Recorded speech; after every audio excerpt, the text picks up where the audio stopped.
2년 후에 무려 6배가 커질 전망이기 때문에 여러분들 각별히 주목을 해보시는 게 좋지 않을까 싶고요. 작년 실적은 최악이었는데 올해에는 또 최대 실적을 전망하고 있어요. 이게 무슨 일이냐? 매출액 기준 30%, 영업이익 기준 거의 200% 가까운 성장을 전망하고 있습니다. 수빈쌤, 오늘 시장이 좀 빠지던데 이대로 시장이 또 하락하면 어떡하죠? 뭘 어떻게 해요? 준비하고 대비해야죠. 그리고 사실 최근 시장이 단계적으로 특히 코스닥 같은 경우 중간중간 갭을 발생시키면서 특별한 조정이 없는 상승세를 보여줬기 때문에 오히려 이러한 상황에서는 올라가는 게 더 불안할 수가 있어요. 차라리 단기적으로 건강한 조정을 받고 다시 올라가는 게 또 좋을 수가 있으니까 오히려 건강한 시장을 만들기 위해 필요한 조정이라 생각하면서 또 다음 스텝을 위한 준비를 해야겠죠.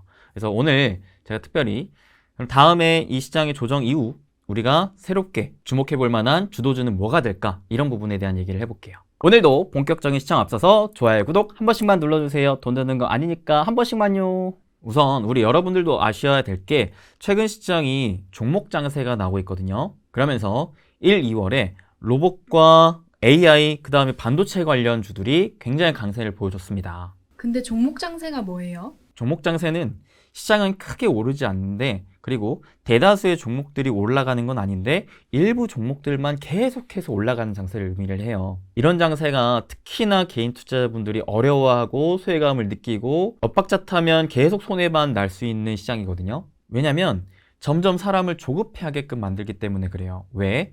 시장이 전반적으로 올라가는 게 아니기 때문에 내가 가지고 있는 종목은 크게 오르지 않는데 특정 종목군들만 계속해서 올라가는 거예요.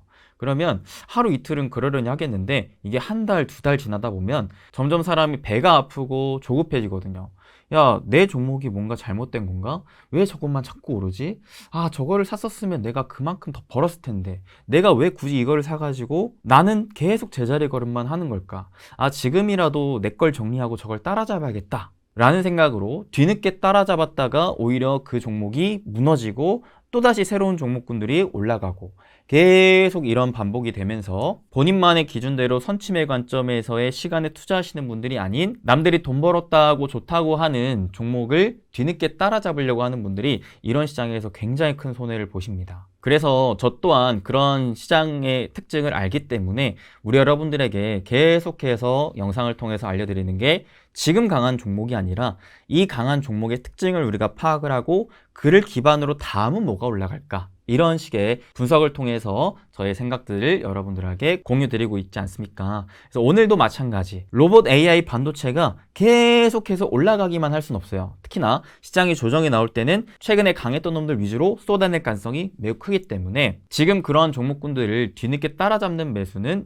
우선은 정말 위험할 수 있다. 그 다음 종목 장세 특징이 또 하나가 뭐가 있냐면 한 차례 올랐던 종목들이 쏟아내면 다음으로는 새로운 주도주가 나타나고 걔네들 위주로 올라간다 라는 특징도 갖고 있습니다. 그렇기 때문에 최근 시장의 변동성이 잡히고 있고 조정의 흐름을 살짝살짝 보여주고 있는 이런 시기에는 여러분들이 뭘 하셔야 되냐면 최근 단기간 강했던 종목군들은 어느 정도 조금씩 멀리하고 새롭게 올라갈 만한 종목이 뭐가 있을까 이런 생각과 공부를 계속 해나가는 게 필요할 것 같아요. 자, 그래서 저 또한 이런 부분에 대한 생각과 공부들을 이어나가고 있는데 제가 최근 기준으로 공부한 바에 따르면 우선 1, 2월 강했던 종목군들의 특징은 바로 IT 섹터였다라는 거기 때문에 IT가 한 차례 무너지면 다시금 IT가 올라갈 가능성은 현저히 낮다. 그러면 IT가 아닌 측면에서 뭘 우리가 기대해 볼 수 있을까? 이런 생각을 할 때 좀 더 직관적으로 받아들일 수가 있는 거는 다가오는 일정이거든요.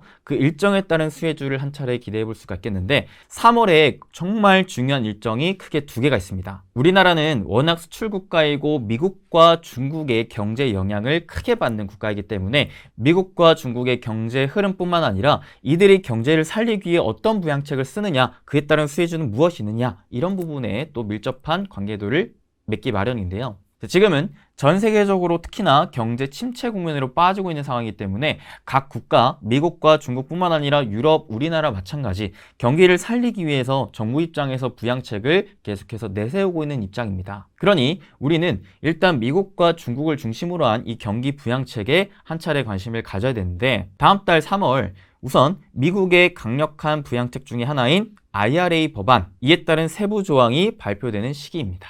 여기에 중국의 양회가 또 있죠. 그래서 최근 이 중국 양회 관련해 가지고 건설, 인프라, 철강 이런 부분에 대한 얘기도 해드렸는데, 오늘은 이 IRA에 대한 얘기를 좀 더 다뤄볼게요. 근데 IRA 작년에도 계속 얘기해 주셨잖아요. 올해도 봐야 돼요? 당연히 봐야 되는 게, 작년에는 미국 IRA 법안이 한 차례 통과된 거고, 특히나 다가오는 3월에는 세부 조항이 집행되는 시기이고, IRA 법안 자체가 향후 10년 동안은 진행될 법안이기 때문에 여기에 따른 수혜 업종, 기업들은 우리가 중장기적으로 계속 좋게 볼 수가 있겠다라고 저는 생각을 해요. 그럼 제가 큐피디님한테 질문 하나 할게요. 작년에 제가 IRA 얘기하면서 대표적인 수혜 업종으로 크게 2개 꼽았는데 뭔지 혹시 기억하세요? 2차 전지랑 태양광 아니에요? 정확해요. 그런데 올해는 제가 새롭게 주목하는 산업이 있어요. 오늘 그 부분에 대해서 얘기할 건데, 우선 결론을 먼저 얘기 드리자면 올해는 여러분들이 태양광이 아닌 풍력을 한번 보시면 좋을 것 같아요. 우선 첫 번째, 풍력 관련주가 작년에 정말 최악이었어요. 우선 작년에 역대급 인플레이션으로 인해서 원자재 가격이라든지 운송비 가격이 워낙 많이 올랐던지라 작년 이익이 그리 좋지 않았었거든요. 여기에 풍력 같은 경우 인허가를 받고 건설까지 하는 데 있어서의 시간이 정말 오래 걸립니다. 그래서 보통 풍력은 한 1년에서 1년 반 정도 수주와 실적이 선행하는 특징을 보여주게 되는데, 가령 예를 들어 내년에 나는 이만큼 풍력 단지에 대한 설치를 할 거야 라는 목표가 잡혀 있었다면 그에 한 1년 정도 앞당겨서 기업들에게 수주가 들어가고 그로 인한 실적이 반영되기 시작한다는 겁니다. 근데 이런 상황에서 미국의 풍력 단지의 경우 올해 풍력 신규 설치 규모가 10기가와트로 가장 낮은 수준을 보여줬었어요. 그게 곧 작년의 수주 감소로 이어졌고 그 관련 업체들의 이익이 안 좋은 영향으로 직결됐다는 거죠. 그렇게 풍력 관련주의 작년 실적은 최악이었는데 올해에는 또 최대 실적을 전망하고 있어요. 이게 무슨 일이냐? 2024년, 즉 내년은 미국의 IRA 법안 효과가 본격적으로 반영되는 시기이면서 그에 따라 미국을 중심으로 한 풍력 신규 설치에 대한 전망이 가파르게 증가하기 시작하는 시기이기 때문에 그렇습니다. 최근에 발표된 수치를 보니까 올해 2023년 약 1기가와트인 미국 해상풍력 신규 설치 규모가 2025년 약 6기가와트로 커질 것으로 전망을 하고 있는데, 이는 2년 후에 무려 6배가 커질 전망이기 때문에 여러분들 각별히 주목을 해보시는 게 좋지 않을까 싶고요. 글로벌로 보게 됐을 때에도 올해부터 2025년 글로벌 해상풍력 신규 설치에 대한 연평균 증가율이 약 35%씩 증가할 전망이라고 하니까 앞으로는 해상풍력에 대한 신규 설치량이 점차 많아지겠구나. 그러니 이 해상풍력에 관련된 기업들의 실적이 올해부터는 좋아질 것을 기대할 수 있으니까 차근차근 이와 관련된 기업을 주목해봐야겠다라는 생각을 가질 필요가 있는 것이죠. 자, 근데 여기에서 한 가지 여러분들이 의문점을 품으셔야 됩니다. 풍력이면 풍력이지 웬 해상풍력? 풍력은요, 크게 육상풍력과 해상풍력으로 나눌 수가 있어요. 근데 점차 기존에는 육상풍력 시장이 컸었다면 점차 해상풍력 쪽으로 커져가고 있는 게 최근의 트렌드거든요. 그러면 왜 해상풍력 쪽으로 굳이 넘어가고 있을까? 크게 3가지 이유가 있습니다. 풍력 발전이 뭐예요?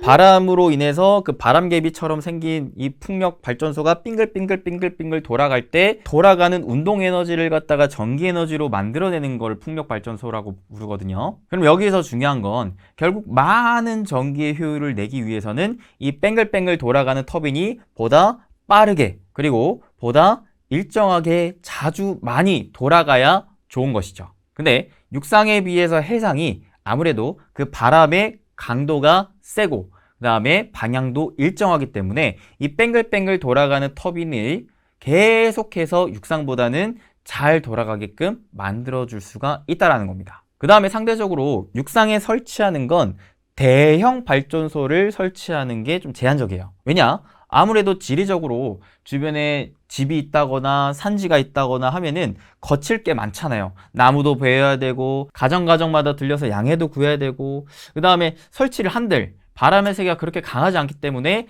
이 큰 터빈을 돌리기에는 힘이 부족하다. 이 정도 수준의 이 바람개비가 돌아가는 게 힘이 강할까요? 이만한 바람개비 확 돌아가는 게 힘이 강할까요? 보다 클수록 힘이 강합니다. 그런데 이 강한 힘을 해상풍력 쪽에서는 우리가 활용할 수 있다는 거죠. 그리고 바다에서 살고 있는 사람이 있겠어요? 바다에 산지가 있습니까? 바다는 워낙 광활한 지리적인 요건을 띠고 있기 때문에 그런 입지적인 제약에 대한 부담도 크게 감소할 수 있는 장점을 갖고 있기에 이런 세 가지에 대한 이유로 점차 해상풍력에 대한 발전의 속도가 붙고 있다 생각하시면 될 것 같습니다. 근데 아무래도 이 육지에 설치하는 것보다는 바다 해상 쪽으로 설치하는 게 높은 기술력을 요구를 하기 때문에 이 시장이 육상보다는 크게 성장을 하지는 못했었어요.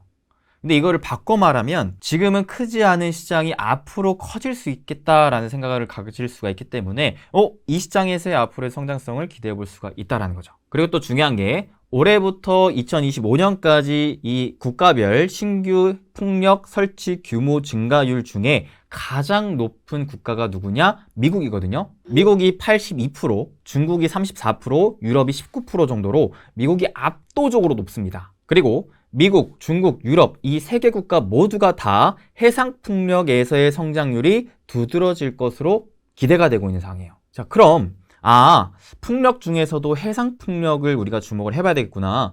그런데 해상풍력 중에서도 미국과 직접적인 관계도가 높은 기업에 주목을 해봐야 되겠구나 라는 포인트를 잡아야겠죠. 특히 이번 미국의 IRA 법안 기준에 따르면 육상풍력 대비해서 해상풍력에 따른 개발의 세제 혜택을 더 많이 준다라고 합니다. 이 법안 내에 미국 내 부품 생산 요건 역시 육상풍력은 40% 정도 비율을 충족시켜야 하는데 해상풍력은 20% 정도로 기준이 낮기 때문에 미국 내 자체적인 생산이 아닌 해외에서 수입하는 물량이 많을 수 있겠다. 즉 우리나라 기업이 해상풍력 쪽으로 수출을 하면서 실적을 키워갈 수 있을 만한 기대감이 아무래도 해상풍력 쪽으로가 높겠다라고 생각해 볼 수 있는 거죠. 참고로 해상풍력은 육상에 비해서 터빈부터 해서 모든 부품들의 크기가 커요. 왜? 바람의 세기가 크기 때문에 그만큼 큰 구조물을 갖다 놓을 수가 있는 거예요. 가령 육상풍력 터빈이 발전 용량 기준으로 한 2에서 4메가와트급이라고 하면 해상풍력은 최소 4에서 최근에는 10메가와트급으로 거의 3배에서 5배 정도 수준으로 큰 대형화가 되고 있다고 합니다. 그러니까 이 터빈, 이 바람개비 모양의 터빈이 크기가 점점 커지면 거기에 따른 타워라든지 베어링 이러한 굵직굵직한 부품들도 마찬가지로 대형화가 된다는 것을 의미를 하고, 대형화가 된다는 것은 그만큼 판매 단가가 높아지는 것을 의미하기 때문에 P와 Q 모두가 다 성장할 수 있는 국면이 앞으로 해상풍력 쪽에서 나오겠구나 라는 생각을 가져볼 수 있는 거죠. 실제로 베어링이라는 부품 기준으로 봤을 때 기존 육상풍력 단가 대비 해상풍력의 단가가 7배에서 8배 가까이 높다라고 하니까